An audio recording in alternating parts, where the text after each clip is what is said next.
Yay Networks. Welcome to the Great Girlfriends podcast, where we discuss life, love, laughter, and everything in between. I'm your host, Sybil Amuti, and I can't wait for you to hear all of the Great Girlfriend magic on today's show.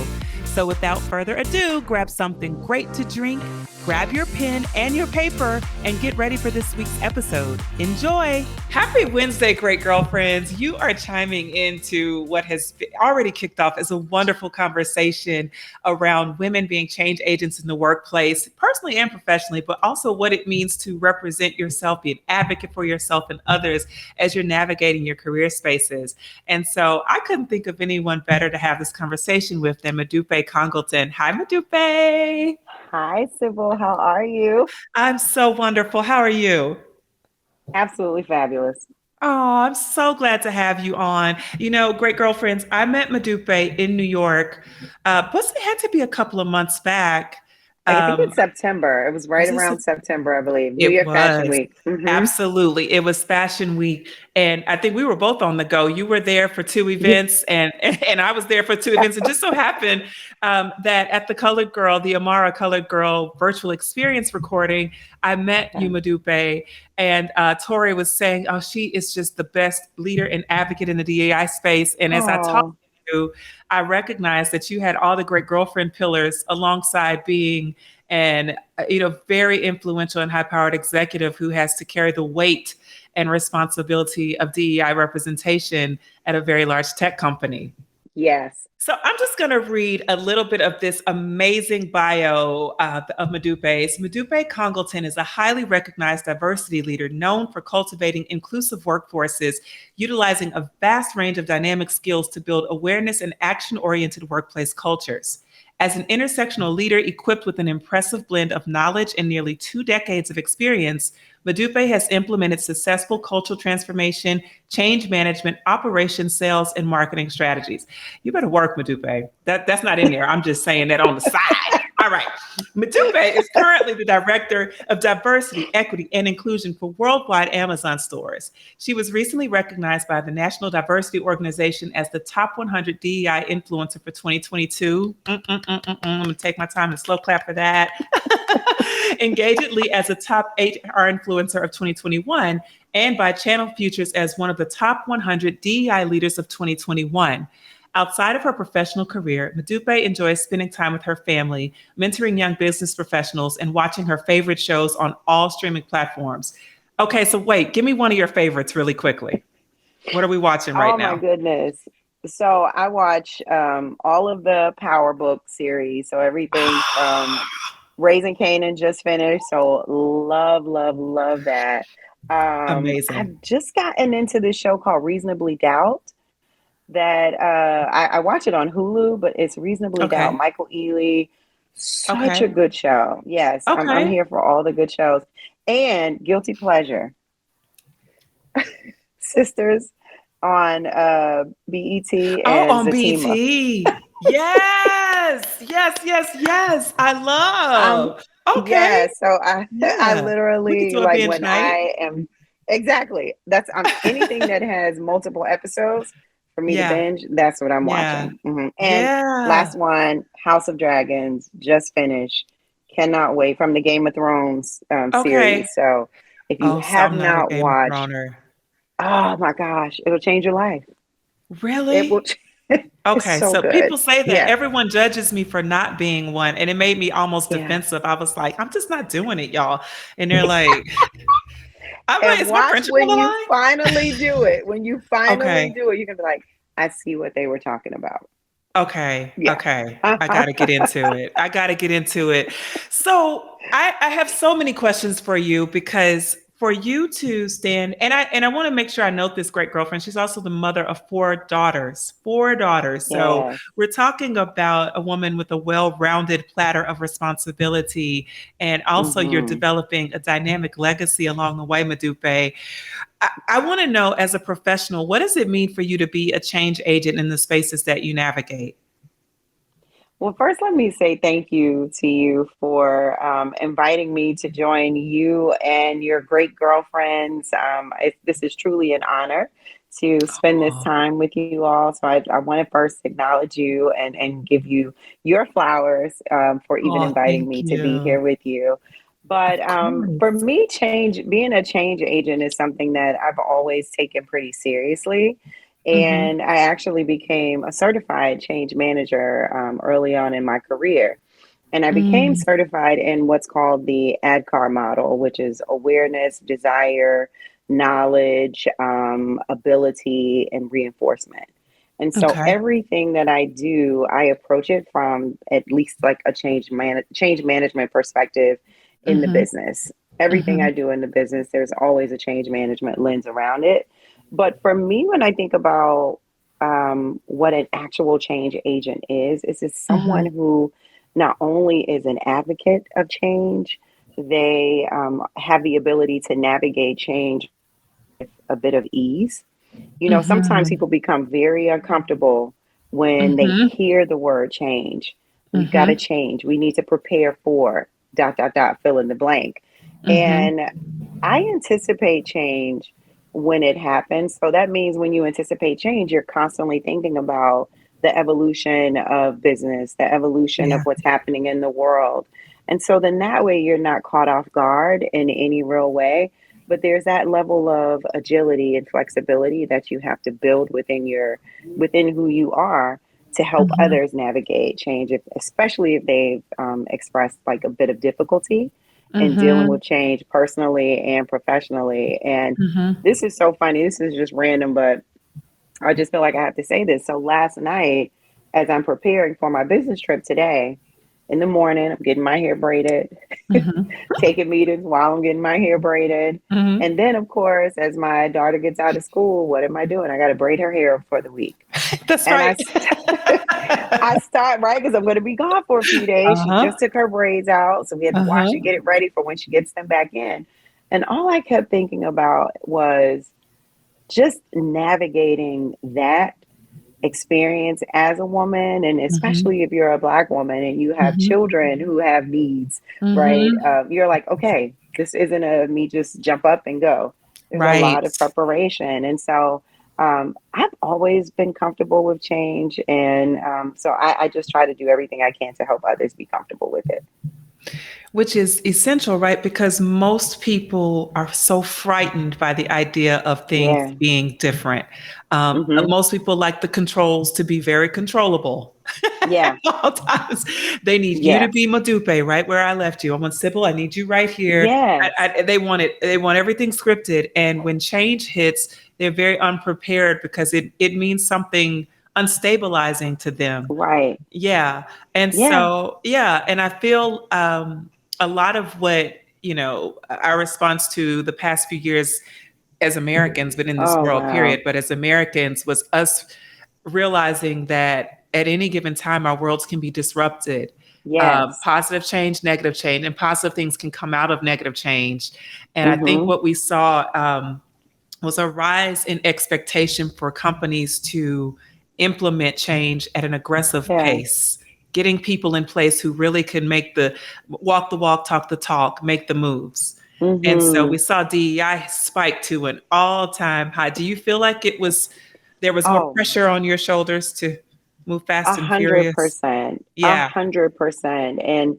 And with that, what's interesting is as we place the expectations on corporations to move at a certain space or to accommodate the needs of its employees as it's supposed to, the part that I think what that was a bit more difficult for many of us was acknowledging the change in how we felt about ourselves, acknowledging the change in this pandemic had a different type of impact on me, and that we're still also navigating through that. I'll be honest with you, that change was even something that was difficult for me. Because, as a DEI leader, it's one thing to have an approach where you're tasked with inspiring the masses. You build strategies to engage the employees or to create inclusive environments and culture. But now, what happened with the pandemic and with the social justice crisis that we were all living through, but unable to leave our homes, you're now faced with the burden that you've placed on yourself. So it's like now I'm locked into a space here. but I'm also responsible for helping others and helping them get through this very difficult time. And I remember one time someone said to me, they were like, "How are you?" Yes. And I fell apart. Oh, wow. Yeah. I fell apart. And it Yeah. was in that moment that I realized that as a DEI leader, you don't mean to carry the burden or the weight of of what everyone feels and needs on your shoulders, but you do. Because if you're in this body of work for the right reasons, which is to make this world a better place, I hate to make it sound so, like it's a fairy tale, but ultimately it's about the legacy. Can we leave this world in a better place than Yes. it was before? Yeah. Right. So if Yeah. we've encountered certain discriminations, by the time my 9-year-old gets to school, I don't ever want her to have to experience some of the things that, we have, or our parents, our grandparents, etc. And so it can feel like that burden of, and that sense of urgency. That's the last piece that I would say. That sense of urgency. I've got to do something today. What can I do, to make things better tomorrow for the employees, for our customers, for me, Mm-hmm. right? Mm-hmm. As Ayanla said, the cup has to be full, and everything that Mm-hmm. spills out of that cup is for everybody else. Right. But most Right. of us are operating it, like with our cups half full Yeah. versus filling our cups first and then going out to Mm-hmm. feed the rest of the world. Mm-hmm. I remember having this conversation with one of my mother's friends and even my mom, as those who navigated the civil rights movement, and they Yes. talked about that, what we're feeling is sort of just is a micro lens into what they experienced for years and Yeah. years and years. And I said, well, what do you do? How do you create resolve in your how can this Yeah. remain a safe space, right? Your body, how can you have a safe space where you can still be human and advocate, right? And she goes, you have to redistribute the responsibility. It's not just Mm. Modupe's responsibility. Modupe's Yes. responsibility is to teach others to be responsible citizens of change, right? And so Yes. which is even to me harder than I feel like I can carry it alone better than I can get Ooh. it. You know what I mean? Sometimes it's like, I know that you're probably like, I said, Yeah. I have to Until you pick up like your bag. Let's just use a bag. And you're carrying this bag, right, as a symbol of this is the work that I do. And every step on that journey, someone puts a new rock in that bag and another rock in that bag. And you look up and you realize I'm only 10 steps in and yeah. I've got the weight of everyone's rock that I've encountered. Now I have to think differently, right? And so that piece of the ownership is really on everyone to take the responsibility. That is one of the things that I love about Amazon. Is one of our leadership principles is about ownership, and we believe it is our responsibility, if you are an Amazonian, to take ownership to help solve the problems and to fix and not sit back and wait for someone else to do it. And so I love that your mom said that, because it's important for us to do just that. Let me show you what I'm trying to accomplish. Let me gain your buy in. So if we go back to that original thing of, being a change agent, right? Let me now take this business model of change management Mm-hmm. and show you how to do what I'm trying to get accomplished. Mm-hmm. Because if I can help build awareness, create enough desire, provide you with the knowledge that you need, now Mm-hmm. create the ability to do, let's all go do. And now let's go back and reinforce and do it again. And then we can go further together. Mm-hmm. Mm-hmm. Mm-hmm. So, okay, as you think about the keys, Modupe, because so many of our listeners are entrepreneurs who Mm-hmm. thought that the grass was a lot green on the other side. They're like, wait, it's not as green. It's actually, and I'm lonely, and I feel like I'm carrying the torch of this thing I do by myself. And then you've got Yeah. so many women that are in their corporate spaces that have listened for the past 7 years and have grown in their careers, but they're saying, what next? And Yeah. and you've got people who are just tired, like, Mm, really just gotten weary, because now that we yeah. are back outside, quote unquote, that activity doesn't erase the mental anguish of some of the things that Yes. we have, the responsibilities that we carry and the feelings we feel about life.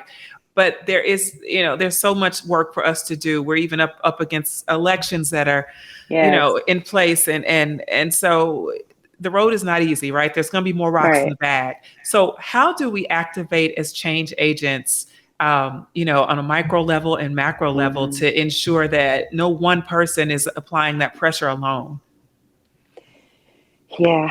So the first thing I would say is you've got to take care of yourself. Mm-hmm. It's almost like preparing for a race. Are you, running a race where it's a sprint, or is it a marathon? And doing this work, it's a marathon. There's no easy way to disrupt systemic issues that have been happening for hundreds of years unless you prepare for the marathon. Yeah. And so I would say to everyone who is tired, take your break and recharge. Because even as you take your break and recharge, we can all recognize that we feel better when we come out ready to prepare or ready to do whatever is needed of us, whether it's in your community or at work or at home. And I would say just make sure that you take care of yourself first, because how can you lift someone else up if you're not strong, right? Or if you don't feel strong. And so that's the first thing I would do. I will also encourage everyone, ask lots of questions, even if the question is around an area that you think and this is something in DEI, we encourage people to, recognize whether it's we all have bias.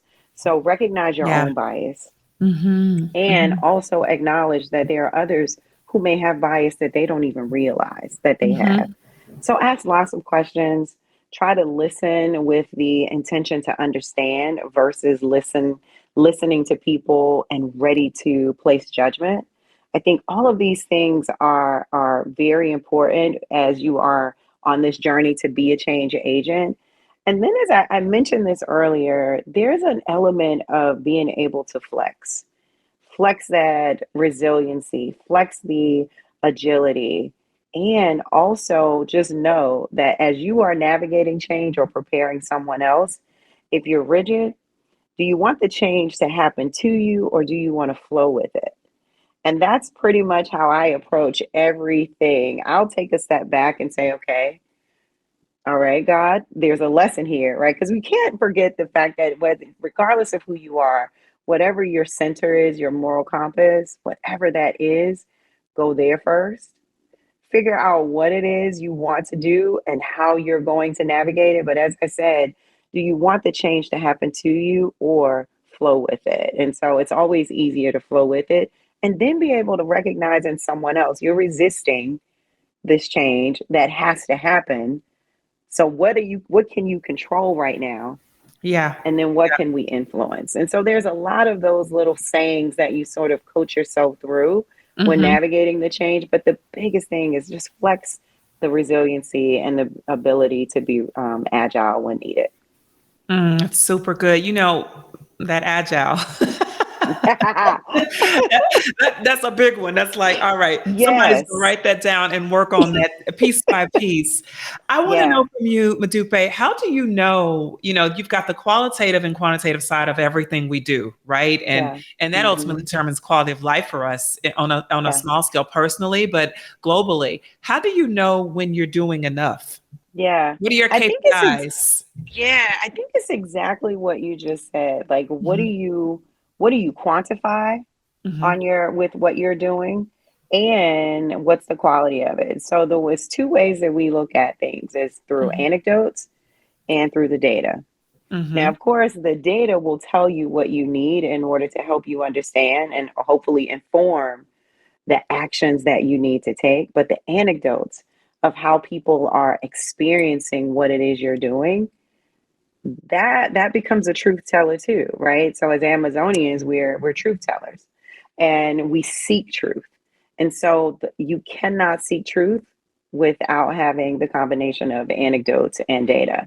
And so depending on what it is we're actually doing, that then determines what are going to be some of those KPIs. If I am trying to create an inclusive experience for a specific community, then one, I can't create these experiences for that community without talking to them first. I really need to understand what are their expectations of me Yeah. as a Yeah. DEI leader. That's one. Two, what are we really solving for?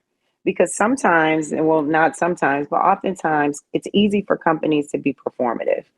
Or I've even seen the word performative wokeness. And we've seen examples of the performative wokeness, right? Yes, We'll you give have. endowments, companies will give endowments, checks, Mhm. all these different things, but then there's nothing. There's Right. nothing there. We're Mhm. not actually pouring into the communities where people are. So that's the first thing. I go back to that. What are we doing for these specific communities? Have we had conversations with them on what they need? What is the data telling us also that here are some of the disparities that we need to address? And then more importantly, how can we build together? The Yeah. building solutions together is so critical because many of us come from communities where someone told us what we needed, Absolutely. but they didn't ask Yeah. us what we needed, Mhm. right? You Mhm. didn't ask me if I wanted to Mhm. live in this neighborhood or only be restricted to this area, but you told me I had to. And so it's moving away from this space where you respect the voice of the communities, you respect the voice of those individuals who you don't agree with as well, because in order to bring them on a journey, you have to also understand what people are thinking. And Mhm. this piece right here, I'll tell you simple is some people may not think this is this is a popular just way to feel about being in DEI. But when you're a DEI leader, we have a responsibility to the employees, to all Mhm. employees. Mhm. Create inclusive experiences for all employees.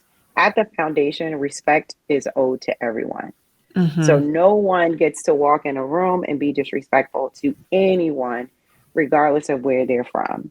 And Mhm. so, but with that, that means that if someone doesn't agree with you, we don't cancel that individual because we don't agree with Yes. them. Come But do on. we create space where we now try to sit down and have an honest conversation Mhm. so I Mhm. can understand you and you can understand me? And I Yeah. think that's the one thing that history has taught us is that when we do take a step back and sit down and have honest dialogue, it's Mhm. usually through a misunderstanding, Mhm. like something was misinterpreted, and it Mhm. slows Mhm. us down from getting to the real progress that is ahead of us. And so Mhm. that's the piece that I'm not sure everyone believes, but I truly believe there's Mm-mm. value in everyone's story, and we just have to Yeah. create space to tell the stories. Yeah.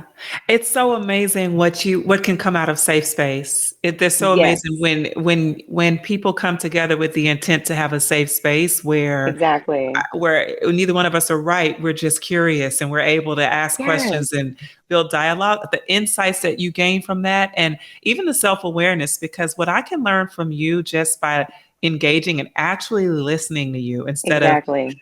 I struggle with cancel culture. I really do. And it happens Yeah, on so many levels. And it does. it is so, I think it's detrimental to creating communal impact. The things that we're looking to Yes. build, togetherness is what creates change. But you can't do that if you're constantly cutting people off the minute they do Yeah. one thing wrong, say one thing that you don't like. And Yeah. so, And not realizing the power of, and it's interesting because with the cancel culture, people will pile on to someone for that moment, and yes. say some of the most hurtful things, and they've moved on, Yeah. but the impact of the trauma that was left on that individual, Mm-hmm. oh my goodness. Yeah. That Yep. is that right there for me, if there was one thing that I could fix, is Mm-hmm. how do you help people understand the real power of that words have power. Words have Absolutely. power, and they have staying power at that. Mhm, Staying power. mhm, mhm. What's interesting about that because one thing I find I talk to my mentees about, cancel culture and things like that as we're talking about this, Yeah, but people are taking their cues from what happens so in social media, right? And so they're yeah, learning, they're being taught that if saying what you feel or saying what you think is essential is going to cost you popularity or cost you visibility, then they'd rather not pay the price. So yeah, many, really great forward thinking innovators are muting themselves to protect themselves from being that feeling of defeat. And that is happening socially, but it also shows up in how we show up professionally, right? Because people just start riding the boat because they don't want to rock the boat, because they don't want to lose out on the big picture, whatever they feel that gain is. And so you're stepping into the deep waters at all times in your in your line of work. It's never a dull moment. It's never a dull moment. It's never. But you know what? I'll tell you, even though it's never a dull moment, when someone asks me that question of why do you do this, my why is just so clear for me. You know, it's so clear. I know that this work, I was born to do this work. That's one. Because of the fact that I truly believe God blessed me with other gifts and talents to do another career or have another career. But I chose this career, and I think it was chosen for me. And so as it was chosen for me, I've been in spaces where someone heard something that I said in, when I spoke one time or on a meeting, and I didn't realize the impact that it had on that individual. And then as that continued to happen, it's okay. So maybe I might take it a little light, but then I started to step into that real power of who I am and just started to believe it and go with it. And once I did that, I was like, you know what? Not only do I love what I do, I get to say this is my job. I get to meet amazing people like you and have honest conversations about, the world and being a good, great girlfriend, from good to great, all the things. Skincare, we had a whole conversation about skincare. That's right. And so I, it's like on the days where I might feel like I want to complain, I can't. So I carry the burdens, I take it in, but guess what? I will find my moment where I wake up in the morning and I'm giving thanks and I meditate every single day. Did not start my day without it. Great girlfriends, holiday season is here and gifting can be very hard. But Bombas makes it easy with socks, underwear, and t-shirts that feel good and do good.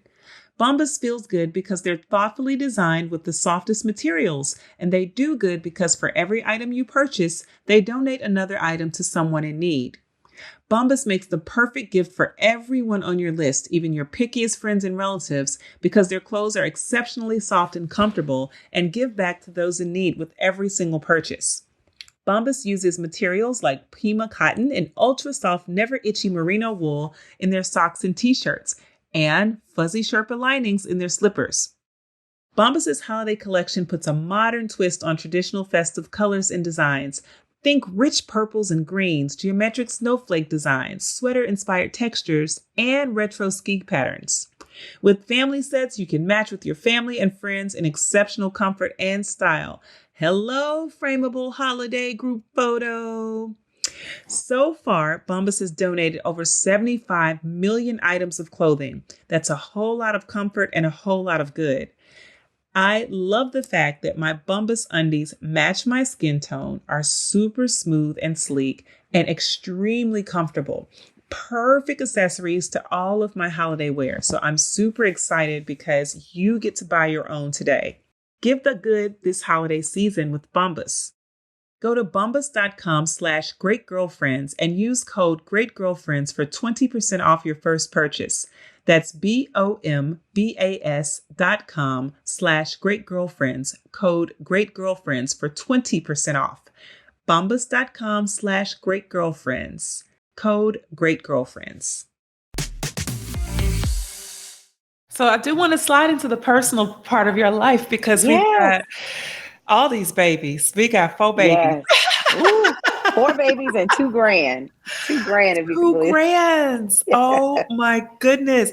And so Modupe, there's, we're nothing professionally if we can't have the personal, not even know if it's balanced, but if we can't have a personal space that feels loving and empowering for us, how do you keep that personal space ready to propel you? Like you said, I had to get my braids, wash my daughter's hair, braid hers.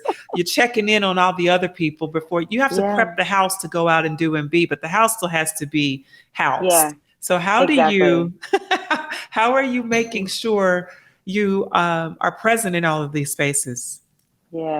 The first thing is my family. Between my husband, my mom, and my children, I have a good, strong circle.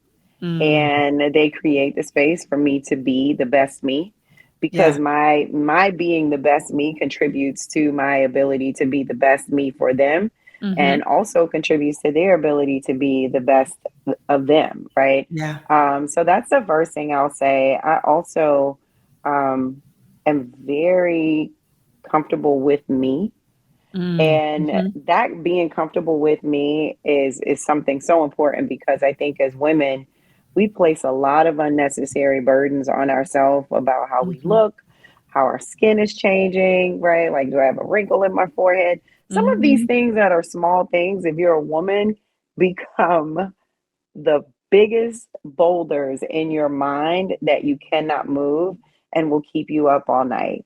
And so I'm conscious of taking care of myself and being present for me when it's time to be present for me.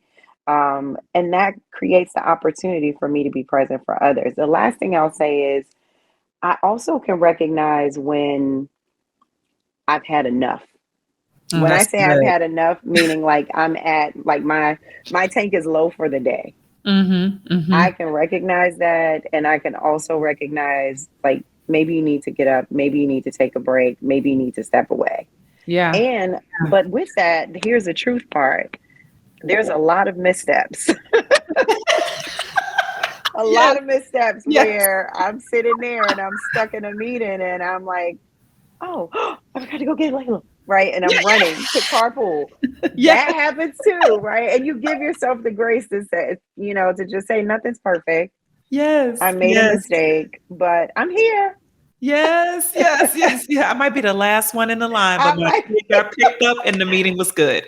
That thank you. That's exactly what I was about to say. I might be the last car in that carpool lane, but I'm here. Yes. Yeah, everybody's good. And her hair got braided. Your hair was Yes. braided. Like everybody made it to where they needed to go. I know. I know. Those things happen Everybody. all the time. So, how are you making time and space for your great girlfriends? Because that, from obviously Mm, that's our anchor. That's how we yes. move. And my Yes. my biggest thing is for women to always know how important it is to have a root with great women who are Mm, like-minded and who are there to support you in your journey. yes. And I Yes. wouldn't have any of what I have without it. And how I want to know about the Amen. importance of your great girlfriends. It's so important. Let me tell you, so I said had my kids earlier in life. So my oldest is 30, Mhm. 30, 27, 25, and I have nine. So you can imagine, then it's like, okay, well, let's start over again. Uh-huh. And my best friend and I, we raised our kids together. Mm. And so as, I'm having kids and navigating college and growing professionally. She's having kids, starting her psychology practice, and we're growing together. And Wow. so creating that space is so important. You have to have your traditions of what you do. We are about 24 years in, and she literally is like she was a gift from God, Mm. um, like as a sister to me. Yeah. And I have a sister as well, so I love my sister. But Mm-hmm. the bond that she and I had of raising our children, of Mm-hmm. being involved in our community and doing things, Yeah. it's probably, at least half of who I am is because of that relationship Mm-hmm. with my girlfriend. And so I try to, if nothing else, create space. If she needs me and I'm able to be there, I'm there, and vice versa. She will do the same for me, knowing that sometimes our schedules at this, age, they might conflict. But Mm-hmm. then when you have moments like we just had our school's homecoming, when you can take a step back, take a break, and you see all the girlfriends and all the Yeah. friends, and you can laugh and dance and Yeah. be reminded of that safe space when you are with your girlfriends. Yeah. There is nothing like being in a space with girlfriends. We love, our spouses and our Yes. Always. significant others. That's Like right. let's That's we right. love them, but we show up and show out for each other. Yeah. Yeah. Don't we? Yeah. Nothing I makes you feel mean, better than your sister saying, "Okay, I yeah, see you. I Okay, braids. Okay, earrings. Okay. Okay, all of Come this. on, red lip. All of Yes. that. Yeah, see? Okay, shoulder. I see you. And you're so proud of your little shoulder, right? I'm like, well, just a little shoulder for the day. I'm telling but that's you. right. It's just That's this it. thing. We show up for each other. We love the relationship, that kindred spirit that we get from our girlfriends. It's so important. And for any woman that struggles with it, I think that, that also happens. That's something for me early on as a child. I was a bit of a loner, like an introvert, and I didn't have a lot of girlfriends. But as I got older and I started to be more comfortable with me and, just knowing who I am, walking in the space, not dimming my light for anyone, then I started to attract those same type of women towards me who do just that. They pour into me. I pour right back into them. They open the door for me. I have the next one propped open, ready to open so that they can walk through. And so that's what you do when you're a girlfriend. As I lift, I continue to lift them up and they lift me up together. Yeah. We just keep going. That's so good. Shout out to her for being with you for all these years too. Yeah. Yes. I love that so much. Okay, I know I can't keep you forever, but as you said, you meditate every morning, you wake up in gratitude, and then you're going out to you're out doing your thing, and the day gets full and plentiful. What are some of the things, or what's one key thing that you affirm yourself in regularly that you think another girlfriend would want to pick up on? That mirror talk. Go Modupe. Yes. You know what? Okay. Truth moment. Yeah. And this is for my sisters. You might be, I guess the age may not matter because as women, things happen to us at different stages. Yeah. But that, stepping into the mirror, like you said, and was like, hey, you. Yes. Okay, you. I see you. Yes. Right? Yes. Okay. And then it's like, oh my God, my shoulder hurts. No, my shoulder doesn't hurt. I feel good. Just reminding myself that I'm thankful to be here. I'm thankful to be able, just waking up and saying happy new day. Yeah. That just, if I start my day with happy new day, I instantly smile. So I would say to everyone out there, when you wake up tomorrow, take in that deep breath. And then as you exhale, just say happy new day and prepare yourself for all the goodness that is going to come to you in that day. Yes. Happy New Day is See, it good. made me happy all over again. Yes. You can't say happy and be angry. You can't do that. Like it's automatically. It doesn't work that way. Oh my goodness. Modupe, thank you so much for sharing so many insights and just being so personal with us and being available to have this conversation. It's been so heartwarming, truly what I thought it would be. It is just no disappointment here. I'm just so thrilled. I really am. Look, all I have to say is you are just the best host. And thank you for allowing me to probably overshare. I'm good for that. I'm like, oops, did I just say that? But I just thoroughly appreciate this space. That's the beauty. And when I talk about the change, the evolution of us having these spaces like this, to have these types of conversations that matter to us and that no one can take away from us. And so I continuously thank you for what you're doing. Thank you. My vision is working. That is my vision. Yes. I just want to amplify as many amazing, because I think we need, Modupe, more displays of truly authentic, powerful, impactful women at work.